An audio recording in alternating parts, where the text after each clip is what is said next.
Caps Farming.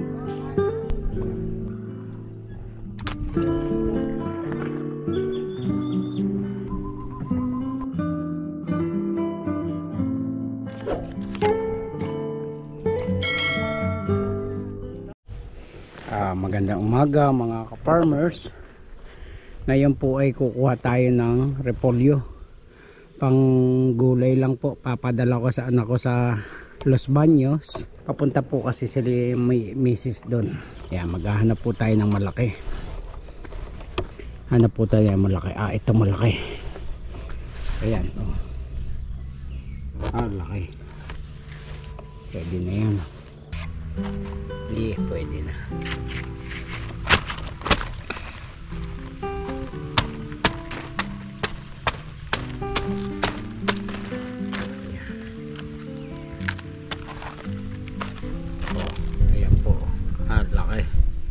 Ayan, pwede na rin yan, pero hanap pa tayo ng mas malaki.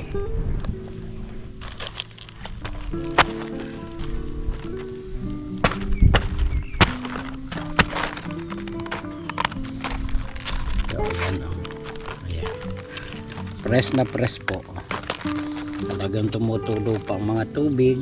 Inaulan na naman po dito sa aming lugar mga ka-farmer.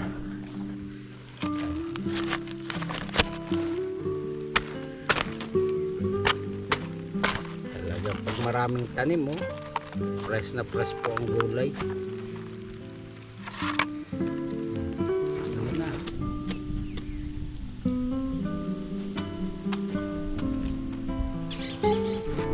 Pati mustasa ang lago. Ayan po. Ayan po yung mustasa, Ayan.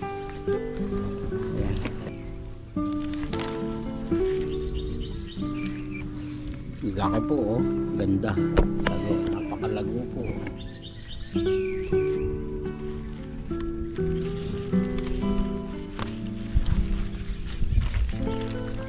Piraso lang, pwede na, ulam na, libre ulam. Ayan,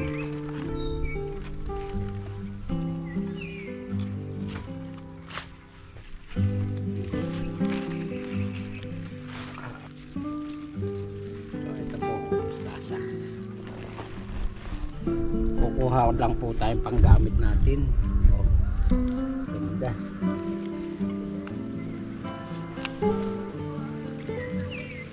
Ay, marami na talagang ma-harvest. Sunod-sunod na po. Tama na po yan. Mabasa tayo.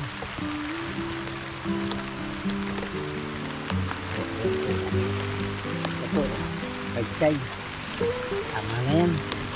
At maulan na.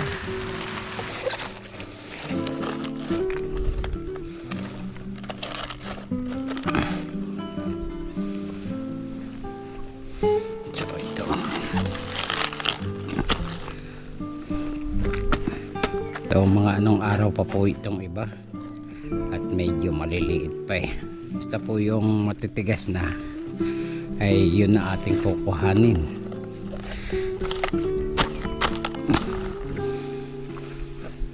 Ito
madamo na po. Tignan nyo. So lilinisin na po rin lahat. At kamatis na. Ito po yung kamatis saka yung ilang pirasong singkang. Mga gilid, dalawang tabi po ay kamatis, singkang at sa gitna po yung kamatis. So marami pa po tayong pananim na kamatis, ayun. Kaya mapupuno pa po itong lugar na to ng kamatis. So ayan, dumating po ang aking anak at saka asawa para tulungan po ako pamimitas. Ayan, nasasakyan po namin. So pupunta na po tayo doon para makapamitas na. Meron din po ako ditong tanim na lara, mga ka-farmer, o atsal. Ayan, dami pong bunga. O, ang liit-liit puno kayo. Yan po, lara. Yun. Panggamit lang po ba, mga ka-farmer? O, dami. O, dami po siyang bunga. O, ayan po. Ilang puno po are, lalaki na nare. O, ayan o. Dahil bunga o. Ito pa o. Kaya nakakatuwa na po talaga, mga ka-farmers. O, nagbubungahan na ang ating mga tanim. Ito po yung ating mga ginawa kahapon. Ayan po. O, ganda na ng pipino, lalapad na. O, kita nyo. At nilinis na po natin kahapon. Kaya lang po ay hindi pa po tapos. Ayan o. Ganda na po pag nalinis na. O, linis na linis. O. Ay, ito ano, bago alaga mo to, tay? Ano?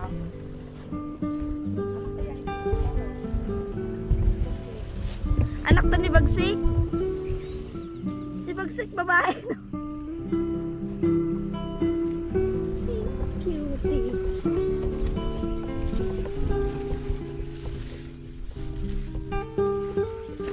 Ayan.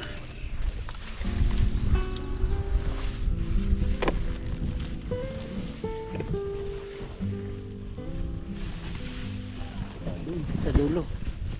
Doon na tayo, tapos na. Sobrang laki, oh. Yeah. Sarap. Teko. Tayo dun lang. Marami din niya. Laki na ito. Mamaya ko na kunin. Ito nga, dami dito ay, oh. Yan, laki na siya, oh. Ito, oh. Laki, oh. Sobrang laki, oh. Teka lang, kukunin ko na ngayon. Ano ito kukunin na? Doon sa dulo daw start ay. Yun. Laki aba. Buhay naman. Buhay naman oh. Dalawa. Big pipino. Teka. Ayan. Lagay mo sa sako. Dami din sa ilalim. Mamaya na nga.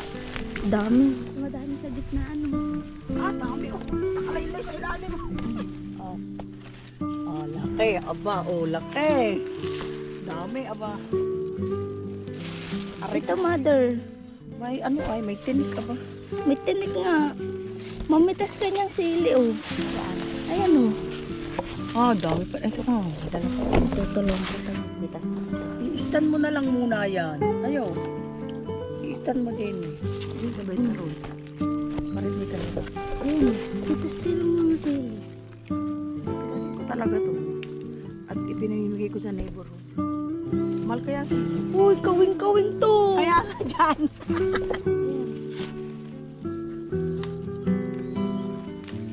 Hindi na kasi ito pinipitas ni tatay.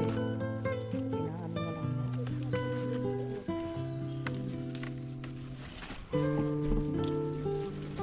Ano, may malaki pa dyan?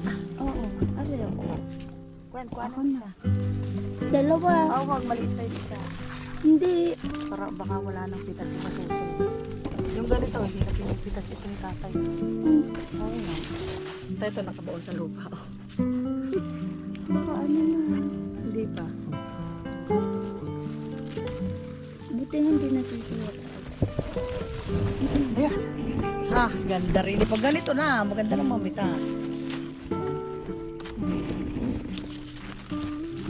Hindi na yuyuko.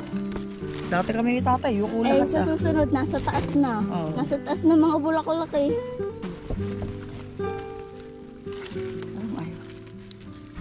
Ano ayaw? Naikuha ka Aba. sili. Dami ng sili lang. Kuhain mo to. Sayang mo na. Tignan ko na.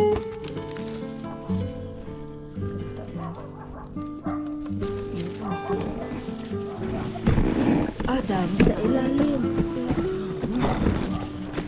Ah, natakpan na.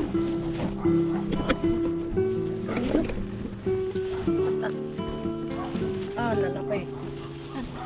Daddy, hindi ko nito kaya. Kaunin mo na lang ito. Kati. Mabolo na tayo. May ano, white na ano.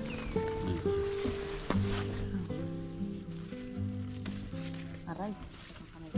Ito pa, Nay. Katabi, ayan sa baba. Hindi makita. Malaki pa naman yan. Ayan. Okay. Yan, bago mo. Ayan.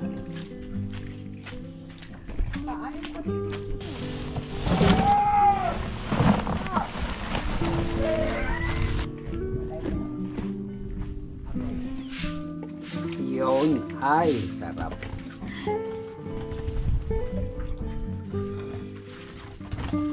Kakamay niya eh. Hindi. Kasya yan. Hindi. Yan doon. Sa kabila. Yung doon.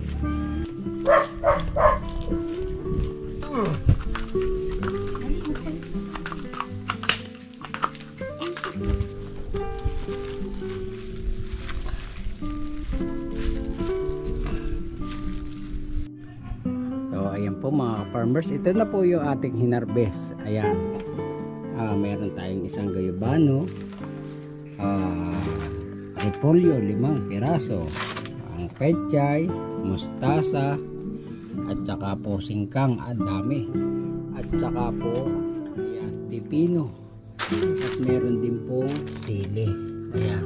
So ngayon ikakarga na po namin at bababa na po sila yung mga mag-ina ko. Si Jenny at saka si Marivic ang miss ko. Okay? So ayan, magandang hapon po mga ka-farmers. May dumating po tayong bisita. Sila po ay mga technician at mga nag-aalok po ng kanilang mga product. Yun po, siya po ay si Abel Lemon po. Agronomist po ako ng NPTC, Northern Prime Trading Corporation.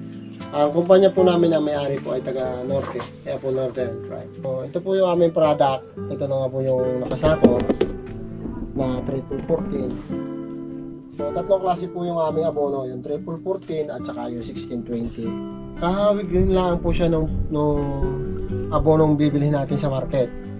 Triple 14 yung tinatawag ng mga farmer na complete. NPK po niya ay 14, 14, 14. At yung multi-element po naman namin ay, kaya po ito tinawag na multi, meron po siyang 11421 na NPK, yung micro elements po, at saka macro element na 8. So bali 12 elements po siya. So, ano po yung kaibahan namin ng abono namin doon sa nabibili natin sa market? Yung po kasing binibili natin sa market, hindi naman po namin sinisiraan kasi nakakatulong talaga sa pagpa-farming, nakakapagpaganda, nakakapagparami ng ani. So kaya lang po, pag tuloy-tuloy tayong gumagamit ng abono sa market, napapansin natin, parami ng parami yung sacks na nagagamit natin per hectare. Kasi ang isang dahilan po doon, ang base po noon is ammonia. Iko-convert pa yan ng halaman into nitrite. May iwan po yung hydrogen sa lupa. At yung hydrogen, yun ang dahilan kung bakit nag-iinit yung lupa natin, bakit po maasim, bakit po nag-acidic, dahil po ng hydrogen. Ngayon, tayo naman mga farmer, ang gusto natin kumita, nanghihiram po tayo ng magandang kwando sa abono. So hinadamihan natin yung lagay. Kasi yung abono po namin, ang base po siya is calcium. So ini-improve po ng calcium yung lupa. Inaalis po yung acidic, ibinabalik po sa patuloy po natin na paggamit ng calcium. Inaalis niya po yung chemical balance po, ibinabalance po ulit niya yung chemical doon. Kaya nakakatulong po siya. So nakakatanggal siya ng acid ng lupa. Nakakatanggal po siya. Kasi yung chemical balance po doon, binabalance niya po ulit ng natural balance. Okay. Hindi katulad po nung isa na pag ginamit natin, dadami yung hydrogen doon, iinit po yung lupa natin kasi oxygen po yung nakapalibot dito. So, yun po. Susunod ko po yung namang Isang klase rin po ng abono, pero ito po ay tinatawag nating foliar fertilizer. Liquid ano. Liquid po. Ito po ay ginagamit sa pamamagitan ng pag-i-spray. Kaya po tinawag na foliar. Pinapadaan po ito sa pamamagitan ng stomata ng halaman. Ang pangalan po ng aming foliar is Turbo Prime Booster Foliar Fertilizer. Ito po ay matagal na prosesong gagawin at good bacteria po ang nagpa-process nito. Kaya biostimulant. So ilang takip pang kada isang kasong yan? Ang ano po nito Sa sprayer. is 4 to 6 tablespoon po ang takal nito sa isang sprayer. So kung titingnan natin baka ito may 40 ml siguro po ito. So pwedeng isang takip, isang takip at kalahati. Okay. Kaya po matipid po itong gamitin. Oh. Ang kulay nga po pala nito ay kulay black. Itim. Pag binuksan niyo po ito, itim. Meron pa po kami dito fungicide. Oh, sige. Ito po, extra seed. Ang ingredients po niya ay mango seed. So, pampunggus po ito. Sa lahat po ng klase ng pungus, Okay. kaya po itong control. Pwede bang i-mix ang mga insecticide, fungicide diyan sa anong yan? Dito pa. Oo. Pwede Foliar, po. Pwede po. ganyan. Ang amin lang po, kalimitan kasi ito po ay fungicide. Oo. So, ayaw namin po ipahalo dito ang foliar. Apple yan. Kasi lalo na po yung diniscuss ko kanina Oo. is biostimulant. May buhay po yun. Okay. Ang takal po nito is 3 to 6 tablespoon. Okay, okay. Ayun po. 30 to 60 grams. Kung grams po yan. Maraming salamat sa iyong magandang paliwanag sa inyong mga product. So subukan po ninyo at na pwede po kayong umorder sa kanya or kontakin po niyo siya. Bigay mo lang yung cellphone number mo para at least kung magustuhan nila, nagde-deliver ka naman yata. Pre-deliver po. Ang isa pa po nga, pwede naman sa inyo umorder. Tayo na lang po yung ano. Yung at least, kung kaya, basta kaya po ng sasakyan namin marating, di-deliver po namin doon. Okay. So pag kami nakagusto at nag-order sila, pwedeng sa akin umorder. Apo, pwede po sa At sasabihin ko na lang sa iyo. Ano? tayo na lang po. Okay. So maraming salamat at God bless sa inyo. Sana'y lumago pa yung mga product ninyo.